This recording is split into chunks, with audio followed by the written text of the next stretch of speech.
সরকারিভাবে নগদ প্রণোদনা বাড়ালে রেমিটেন্সে আরও ইতিবাচক প্রভাব পড়ত বলে মনে করেন বিশ্লেষকরা। তারা বলছেন, বাজেটে প্রণোদনার হার ৫% উন্নীত করা গেলে উচ্চ মূল্যস্ফীতির এই বাজারে প্রবাসীরা স্বস্তি পেতেন। এতে আগামীতে বছরে ৩০ থেকে ৩৫ বিলিয়ন ডলার রিজার্ভ পাওয়ার সম্ভাবনা সুনিশ্চিত হতো। তবে প্রণোদনার হার বাড়ানোর সুযোগ এখনও আছে বলে জানিয়েছে অভিবাসন এবং উন্নয়ন বিষয়ক সংসদীয় ককাস। আরও জানাচ্ছে ইমদাদুল্লাহ বাবু। রপ্তানি খাতকে পেছনে ফেলে এখন দেশের অর্থনীতির প্রাণের সঞ্চালক হয়ে উঠেছে প্রবাসী আয়। কিন্তু ব্যাংকের চেয়ে বেশি প্রবাসী আয় হুন্ডিতে আসছে বলছে বাংলাদেশ ব্যাংক। ২০১৯-২০ অর্থবছরে হুন্ডি নিরুৎসাহিত করতে রেমিটেন্সে ২% প্রণোদনা দেয়া শুরু করে কেন্দ্রীয় ব্যাংক। বিশেষজ্ঞদের পরামর্শে ২০২২ সালে এটি বাড়িয়ে করা হয় ২.৫%। হুন্ডি বন্ধে এবার এটি ৫% করার পরামর্শ ছিল বিশ্লেষকদের, কিন্তু বাজেটে সেটি আমলে নেয়নি অর্থ বিভাগ।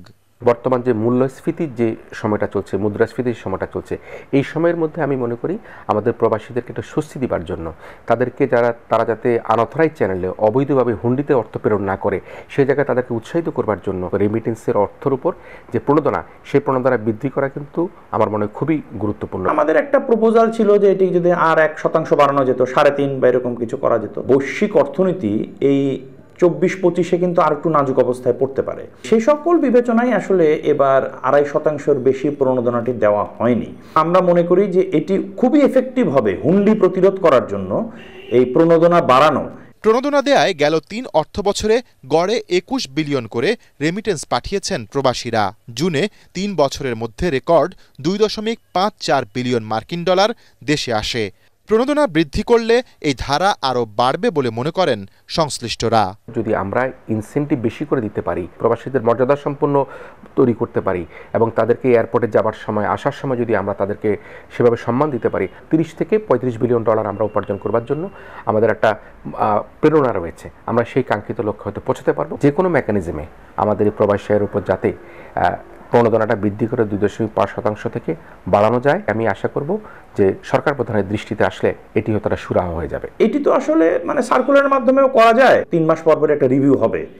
তো সেক্ষেত্রে আমরা আশা করি যে হয়তো এই কোয়ার্টারটা পার হলে তখন পরিস্থিতি বুঝে এই বিষয়গুলো নিয়ে আমরা আবার অগ্রসর হব। কোনো ব্যাংক যদি এরকম প্রণোদনা দেওয়া শুরু করে, তখন প্রবাসী ভাই ও বোনেরা কিন্তু ওই ব্যাংকের মাধ্যমেই আরও বেশি পাঠানোর চিন্তা করবেন ফরেন কারেন্সি। এখানে যদি সরকারকে যদি তারা কিছুটা সাপোর্ট দেয়, তাহলে তো এটি ভালো হয়, কিন্তু সেরকম কোনো উদ্যোগ আসলে দুঃখজনকভাবে আমরা দেখি না। ২০২৪-২৫ অর্থবছরে প্রবাসী কল্যাণ মন্ত্রণালয়কে ১,২১৭ কোটি টাকা বরাদ্দ দেওয়া হয়েছে, যা প্রবাসীদের কল্যাণে অপ্রতুল মত বিশ্লেষকদের।